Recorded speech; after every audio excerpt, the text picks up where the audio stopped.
Assalamualaikum warahmatullahi wabarakatuh. Halo semuanya, perkenalkan nama saya Anggun Nadia. Saya dari kelas 11 IPA 1. Semoga kita semua dalam keadaan sehat-sehat selalu. Amin amin ya robbal alamin. Pada video kali ini saya akan presentasi mengenai kebiasaan mencontek. Dan di sini saya akan menjawab beberapa pertanyaan, sekitar ada 10 pertanyaan mengenai kebiasaan mencontek. Pada pertanyaan pertama yaitu, apa pengertian mencontek? Mencontek adalah perilaku atau perbuatan curang yang dilakukan untuk menghindari kegagalan hasil ujian atau nilai akademis menggunakan cara tidak jujur seperti melihat hasil jawaban orang lain, menulis catatan kecil di meja, telapak tangan, atau sobekan kertas yang tersembunyi, lalu melihat buku pedoman catatan atau media elektronik atau handphone seperti searching di Google, Brainly, dan lain-lain.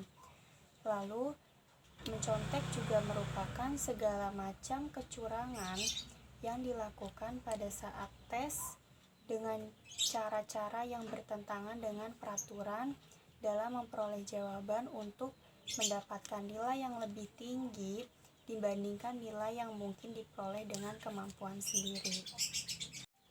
Pertanyaan selanjutnya yaitu, apa pengertian kebiasaan? Pengertian kebiasaan adalah suatu cara yang lazim, yang wajar dan diulang-ulang dalam melakukan sesuatu oleh sekelompok orang. Masing-masing manusia pasti mempunyai perilaku-perilaku tertentu yang menyenangkan, sehingga akan dikerjakan setiap hari atau berulang-ulang. Jadi, kebiasaan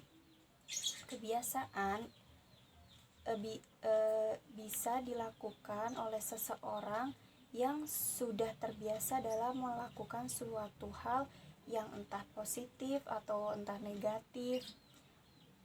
Dan biasanya kebiasaan itu umumnya bersifat baik dan dapat diterima secara umum. Pertanyaan berikutnya yaitu, jelaskan pengertian kebiasaan mencontek menurut kalian sendiri. Nah, menurut saya kebiasaan mencontek adalah suatu kegiatan yang biasanya itu dilakukan oleh siswa-siswi atau mahasiswa-mahasiswi untuk mendapatkan hasil jawaban dengan cara yang instan, dan hal itu dilakukan sekali, lalu 2 kali, dan terus menerus dan berulang-ulang. Dan biasanya kebiasaan mencontek dilakukan oleh orang yang malas belajar dan usaha. Lalu dia mengambil cara yang instan dengan melihat hasil jawaban orang lain, dengan menulis catatan di meja atau melihat buku catatan atau media elektronik atau handphone. Jika kebiasaan itu tidak cepat-cepat dihilangkan dari dalam diri seseorang, maka hal itu akan terus-menerus menjadi kebiasaan sampai kita dewasa maupun sampai kita tua nanti. Pertanyaan selanjutnya yaitu, faktor-faktor apa saja yang dapat menyebabkan kebiasaan mencontek itu terjadi? Faktor yang dapat menyebabkan kebiasaan mencontek itu terjadi yaitu, yang pertama, adanya tekanan untuk mendapatkan nilai yang tinggi. Terkadang beberapa murid, orang tuanya itu selalu menekankan kepada anak-anaknya untuk mendapatkan nilai yang bagus, nilai yang sempurna, nilai yang tinggi. Jadi tekanan-tekanan itu menimbulkan si muridnya ini pada akhirnya dia mencontek kepada temannya. Lalu keinginan untuk menghindari kegagalan. Setiap orang pasti takut akan kegagalan. Jadi untuk menghindari kegagalan, murid biasanya lebih baik mencontek kepada temannya daripada belajar dengan giat dan usaha. Yang ketiga yaitu adanya persepsi bahwa sekolah melakukan hal yang tidak adil. Yang keempat, kurangnya waktu untuk menyelesaikan tugas sekolah. Biasanya Saat ujian di menit-menit terakhir, murid itu terkadang menjadi panik, dan pada saat waktu mau habis, dia tidak bisa lagi berpikir seperti sebelumnya, dan jadi dia mencontek kepada temannya. Lalu yang terakhir, tidak adanya sikap yang menentang perilaku menyontek di sekolah. Lalu, dampak apa yang akan diperoleh dari kebiasaan mencontek? Jelaskan. Dampak yang pertama adalah hilangnya rasa percaya diri, rasa percaya pada diri sendiri. Perilaku tersebut menegaskan bahwa seseorang tidak memiliki rasa percaya diri untuk mengisi jawaban, sehingga mau tidak mau, murid itu harus bertindak curang. Menyontek bisa membawa kebiasaan yang begitu buruk bagi diri seseorang.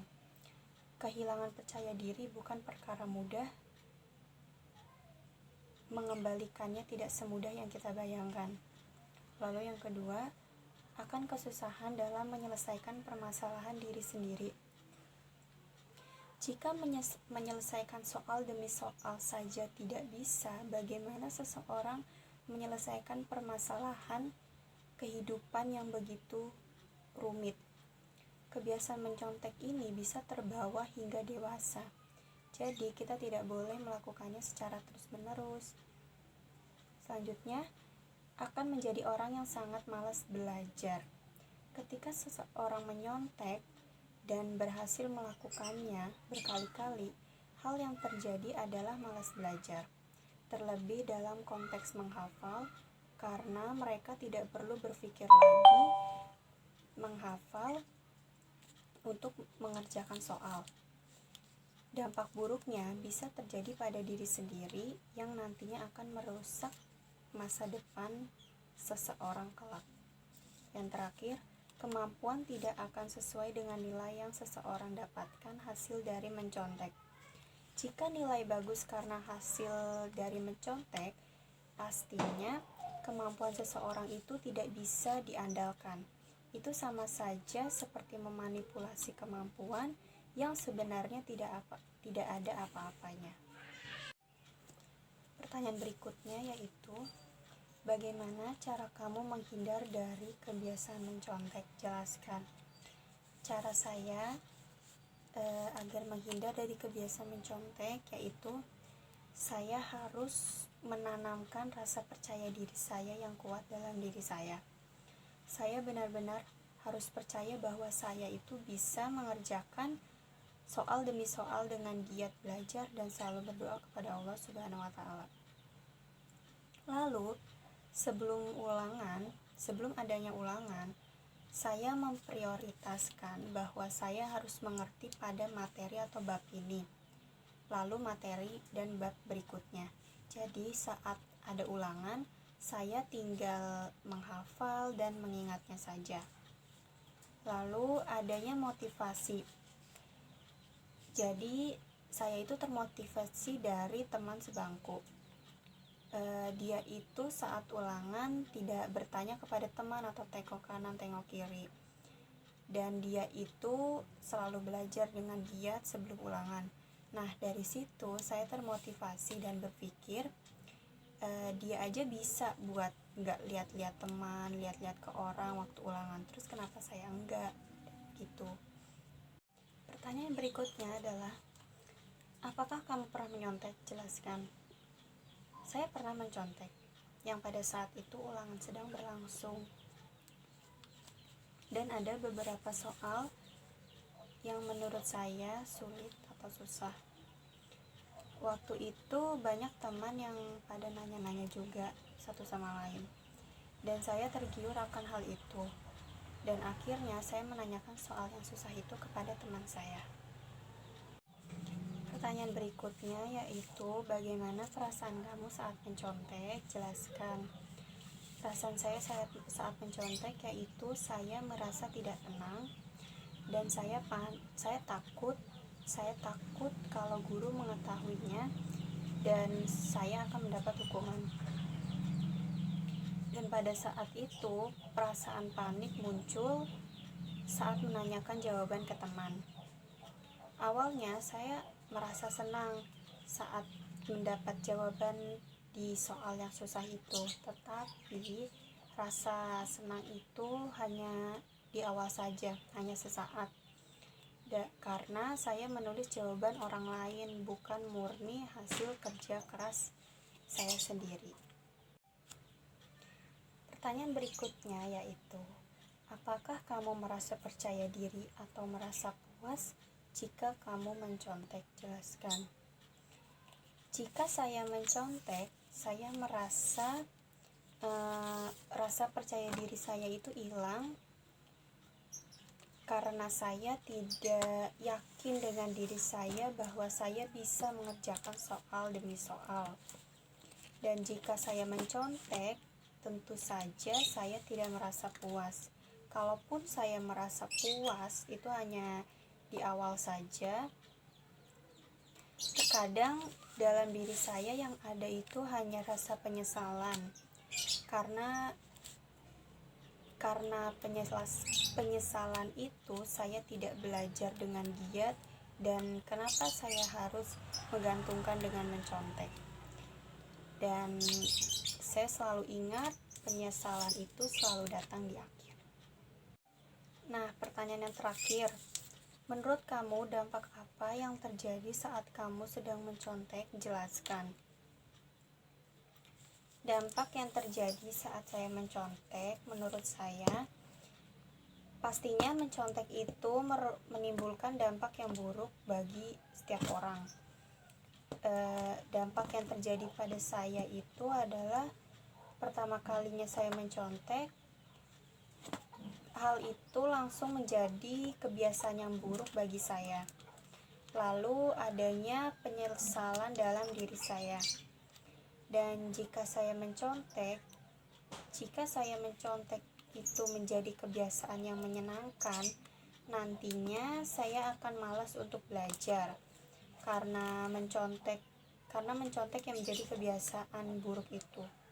Lalu saya akan takut, panik, dan adanya penyesalan itu tadi, dan merasa tidak puas dengan hasil ujiannya.